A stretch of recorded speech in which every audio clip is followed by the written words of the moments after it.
Hey class, it's Dr. Diaz here to talk to you about Module 9 expectations, and I'm also going to go over Module 8, all the work that you did.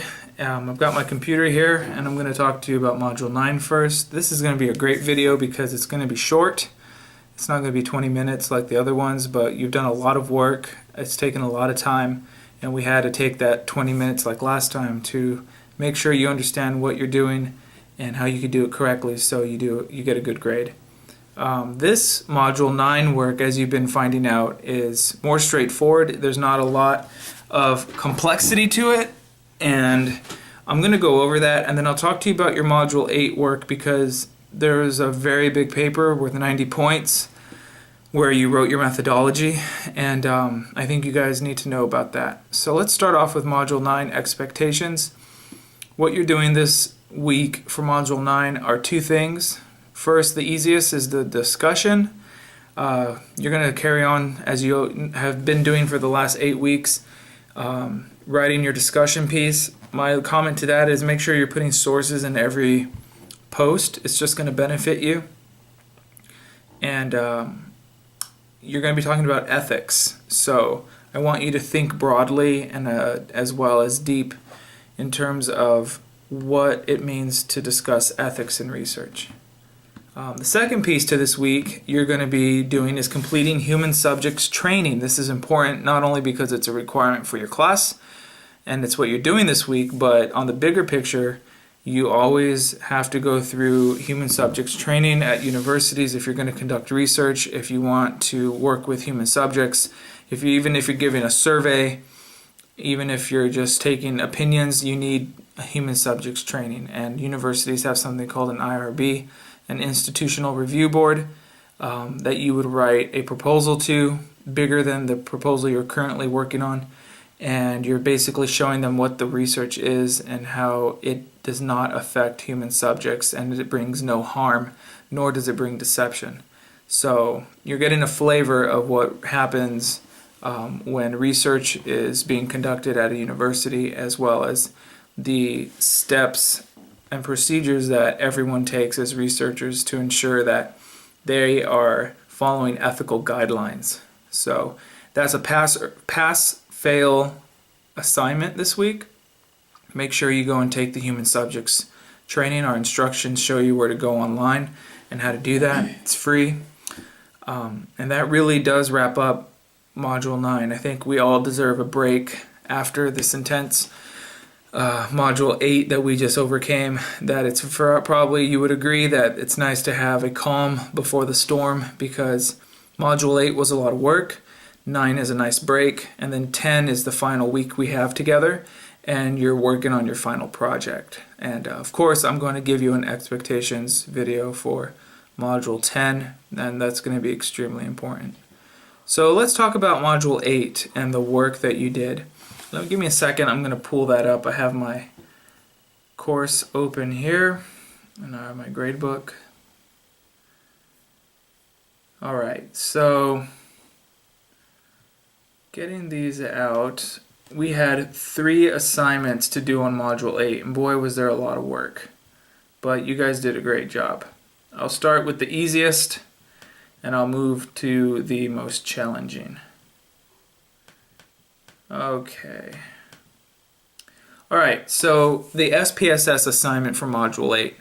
You guys did a great job. You hit every nail on the head. You understood the content, you understood the technology aspect of it, as well as applying the analyses to it. So, kudos to you. Your answers were correct. One thing you need to remember, rule of thumb, write this down. If your significance level is above 0.05, your study's non-significant, the findings. If it's below 0.05, then the findings are significant, and that 5%, 0.05 for your P level, your alpha level. So just remember that, okay? It's highly important, because if you get that mistaken and incorrect and you go forward and write your project and I grade it, and you tell me that you found significance at 0.09, that's going to be wrong. You're going to want to know that it's below 0.05 to show that, okay? And what that means is that 0.05, that means that 5% is due to chance, 95% is not due to chance, that your variables have this correlation, that there's a 95% chance that there's a likelihood that they're related. Some side note to this that you're learning, 0.05 is not the only level of significance in research. It's this most standard accepted level, but there's also 0.01 and there's also 0.001. So think about that. 0.01 saying there's a 99% chance that the relationship of your variables are not due to chance. So that means it's 1% is due to chance. That's a highly correlated study. But widely, 5%, 0.05 is the accepted norm for research. So that's a fun fact. Okay, so SPSS assignment. The second piece is your discussion. One thing about discussions, I think that I just have to constantly give a good reminder about is you got to do all 3 posts. It's important to put sources within your posts because it's helping you as a researcher. You got to get used to and acclimated to citing external sources no matter what, whether it's in a paper or whether it's in a report, whether it's in a response post. It's just it's par for the course. And you guys did a great job of discussing what challenges you're currently facing, and how you guys reached out to help one another. So we're going to end looking at the biggest thing, the 8-1, the milestone 4 paper, worth 90 points, and this was your methodology, and it is a big component of your final project. And I got to tell you, overall, you guys are doing great jobs. The majority of the classes in the A range. Overall, you guys are grasping this material and you're following instructions well. I absolutely loved the structure you provided. Thank you so much for following that. It just goes, again, par for the course. If every single article you've read in your literature review, did you notice all of them are structured the same way? There's an intro, a literature review, a methods section, a results, and then a discussion. And it's a big name in the game is structure when it comes to research writing. So you need to be clear, concise, and structured. Elsewise, you're going to face challenges in publication. You're going to face challenges in readers understanding your points. It's a big area that they stress. So I stress it upon you because you are future researchers. So looking at this milestone 4 paper, the big thing you had to do, which you accomplished, was meeting every rubric content area, discussing your participants, and I think it's going to be good if I pull up the rubric and just give you an overview of how you guys did. And I'm pulling that up right now.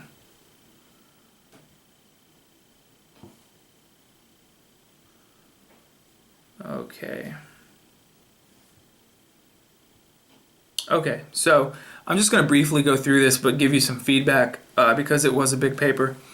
So the participants section, you had to give a number. A lot of you did this. You described your population, but you also needed to give me a hard number like 30, 100, 10.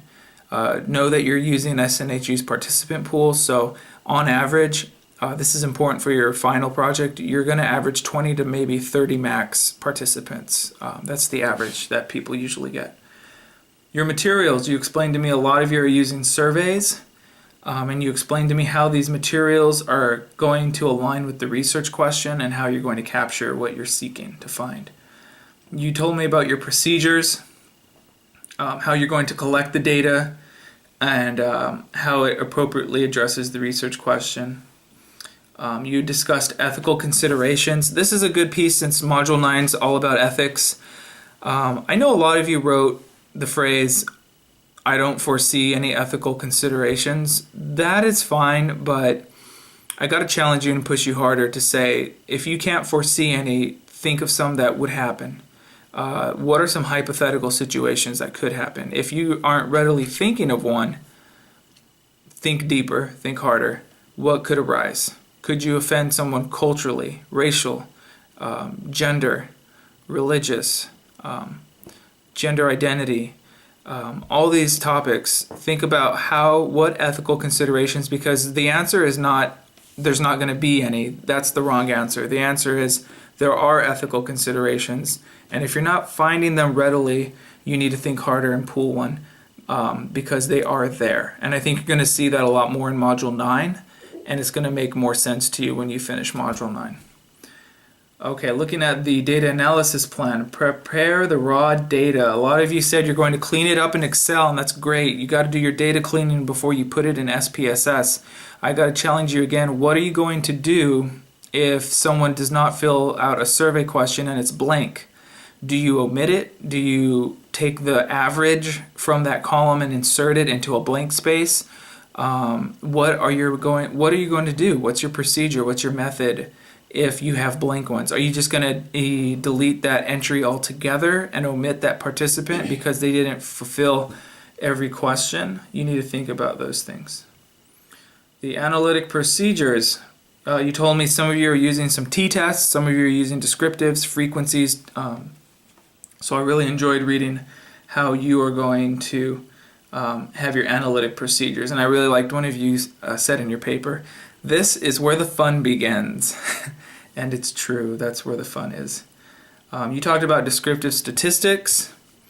Remember, descriptive statistics are things that such as gender, race, ethnicity, age, religious status, all those measurable variables that help when you're trying to capture your focus. Okay.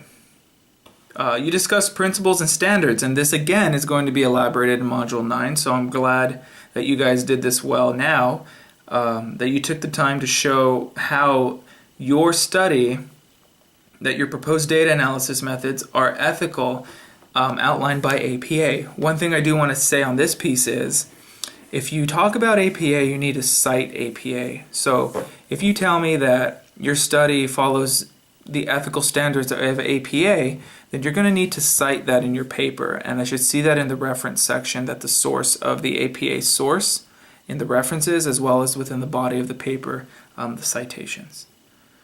Okay, anticipated results. You were to tell me what you thought you were going to get as your answers, as your results, and then further talk about how they either complement or contradict your previous literature that you did in your lit review. So this paragraph really had two pieces to it: what you think your results will be and how the results fit into the existing literature. So if I have a fictitious study and I say those students who watch online videos for their course get better grades, I'm going to say, well, I think to summarize that, I anticipate that the results I get will be in favor that students who watch videos are going to be receiving higher grades. And this complements existing literature such as Smith and Smith 2012, who found that students who actively engage in online activity have shown increases in GPA or academic performance. So I'm relating my assumed findings to existing literature. Or I could say